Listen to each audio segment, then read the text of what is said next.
Hola, ¿cómo estáis, queridos amigos? Otra vez nos encontramos para seguir compartiendo diferentes temas de lo que es el cristianismo. No podemos hablar del cristianismo si no hablamos del documento fundamental del cristianismo, que es la Biblia.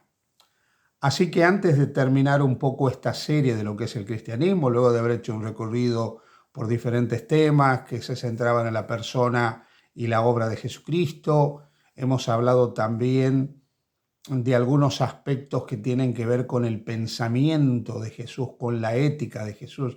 Nos queda un largo camino por recorrer, esto es mucho, no lo podemos agotar en pequeños temas de 10 minutos cada uno. Pero yo quisiera hoy introducirme en otra temática que tiene que ver con la Biblia, que es el documento sobre el cual edificamos nuestras creencias los cristianos. Eh, y estos temas los he denominado mitos sobre la interpretación de la Biblia. Mitos sobre la interpretación de la Biblia. Paso a explicar por qué hablo de mitos. Una de las cosas que he vivido yo personalmente, pero que he advertido también a lo largo del tiempo y sigo viendo, es que existen determinados mitos sobre lo que es la Biblia y sobre cómo entender la Biblia, sobre cómo interpretar la Biblia, sobre cómo aproximarnos a la Biblia y cómo aceptar la Biblia, ¿no? El problema es que estos mitos sobre la Biblia condicionan nuestra comprensión del carácter de Dios, del mensaje de Dios, de cómo debemos vivir el cristianismo y en consecuencia también de la función, la misión que tenemos en esta tierra. Y sí, hay mitos dentro del cristianismo sobre la lectura de la Biblia y sobre la Biblia. Entonces, en los próximos temas vamos a tratar de hablar de estos mitos que nos afectan a todos. Voy a ir enumerándolos, ¿no? Vamos a hablar hoy del mito número uno. El mito número uno. El mito número uno sería más o menos así. Dios dictó a sus mensajeros, los profetas, lo que ellos escribieron en el documento que nosotros llamamos la Biblia. Ese sería el mito número uno. Yo quiero leeros un texto que está en la segunda carta del apóstol San Pablo a los Corintios, en el capítulo 4 de segunda de Corintios, el versículo 7. Ahí Pablo dice: pero tenemos este tesoro en vasos de barro, para que la excelencia del poder sea de Dios y no de nosotros. El problema cuando nosotros vamos a la Biblia es que este tesoro está compuesto, escriturado por vasos de barro. Esos vasos de barro son los autores de la escritura, los hombres, los seres humanos que escrituraron el mensaje de Dios. Algunos creen que porque Dios llamó a determinados hombres y esos personajes, escribieron la escritura, Dios es el autor directo de la escritura, porque Dios dictó la escritura. Dios dictó la escritura. Y aquí no hay nada más lejos de la verdad. Esto es un mito. Dios no dictó ninguna palabra de la escritura. Los autores de la Biblia registran lo que Dios les inspiró. Eso sí, como dice el mismo apóstol San Pablo, dice: toda la escritura es inspirada por Dios. Esto significa dada por el aliento de Dios, por la energía de Dios. O como dice Pedro, los hombres de Dios no hablaron por su propia cuenta, sino que fueron inspirados por el Espíritu Santo. Pero la inspiración no significa un dictado, no significa que Dios les dictaba las cosas. Voy a poneros un ejemplo. Cuando Dios le mostraba algo al profeta, Dios le revelaba, ahí está el concepto de revelación, ¿no? Dios le revela, Dios le muestra, y luego lo inspira, lo capacita al profeta para transmitir lo que Dios le ha revelado. La revelación, como ya dijimos en otras ocasiones, se dio de muchas maneras. Dios habló, como dice Hebreos capítulo 1, versículos 1 al 3, Dios habló muchas veces y de muchas maneras. Utilizó diferentes canales de revelación y una vez que se reveló, inspiró, pero nunca dictó. Nunca dictó, absolutamente nunca dictó. No hay palabras que Dios haya dictado en la Escritura. Así que aquí hay un elemento muy importante, entender que la Escritura está hecha por el vaso de barro, está hecha por el ser humano, está hecha por el hombre.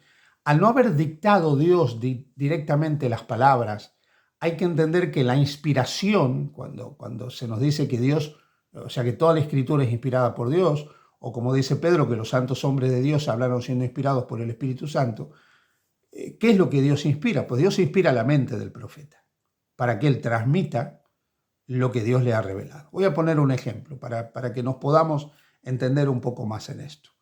Capítulo 7 del libro de Daniel, en el capítulo 7 del libro de Daniel, que es el versículo 9 al versículo 14, nosotros encontramos una escena muy interesante, es una escena de juicio en el cielo. Ahí se presenta un anciano de días, se presentan tronos donde se sienta el anciano de días, dice el juez se sienta, los libros son abiertos, se ve una compañía de seres, se les llaman miriadas y millares, que son los ángeles, y hay toda una escena judicial. Dice, el juez se sentó y los libros fueron abiertos. Bien, ¿qué vio Daniel?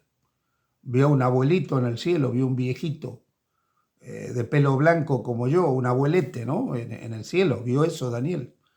Y vio que había un montón de personas, de seres revoloteando por ahí en las nubes, y de pronto ponen sillas, ¿no? Y ponen un trono y ve que el abuelito va caminando hacia el trono y se sienta, y luego viene otro ángel, coge un montón de libros y empieza a ver los libros delante del abuelito que le llama el juez. ¿Es eso lo que vio Daniel? No, para nada. Daniel no vio un abuelete, no vio un grupo de angelitos que andaban dando vuelta por ahí, que fueron a una biblioteca, cogieron algunos libros y abrieron libros. Eso es lo que Daniel expresa con sus propias palabras de lo que a él le ha sido revelado. Y aquí está la importancia de entender los términos. ¿Cómo podía expresar Daniel la eternidad? ¿De qué manera? La eternidad asociada a la pureza. Pues el anciano de días, algo venerable, eterno, vestiduras resplandecientes, blancas, símbolo de pureza. ¿Cómo podía expresar Daniel que había seres celestiales que estaban ocupados ahí? Ahí están los millones y millones y miriadas de miriadas que le asisten.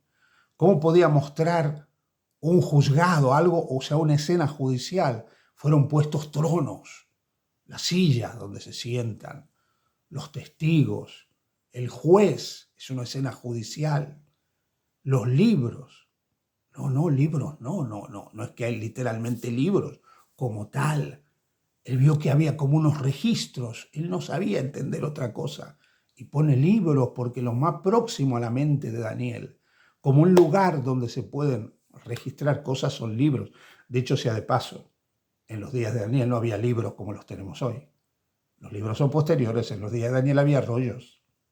Así que lo que él ve en realidad son cosas que se escriben en rollos, en documentos. Entonces él está utilizando las mejores palabras que puede para describir una escena que se le escapa.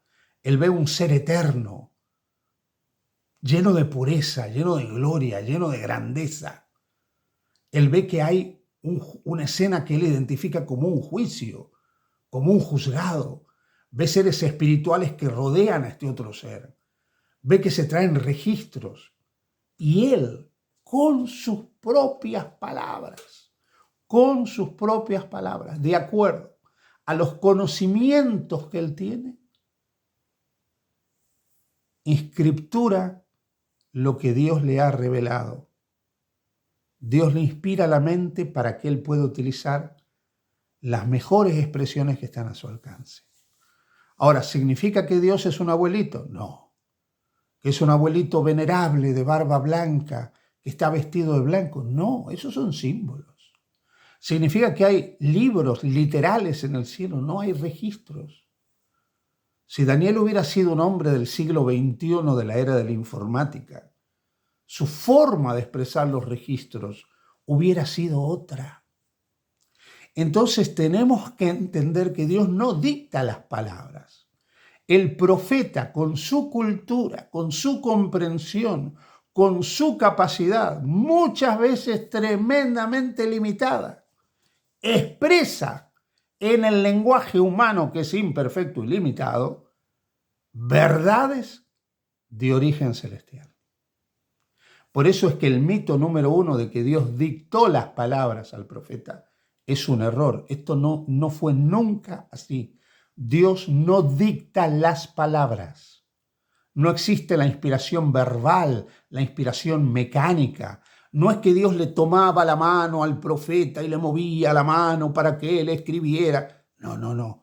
Dios inspira la mente del profeta para que él transmita lo que él le ha revelado.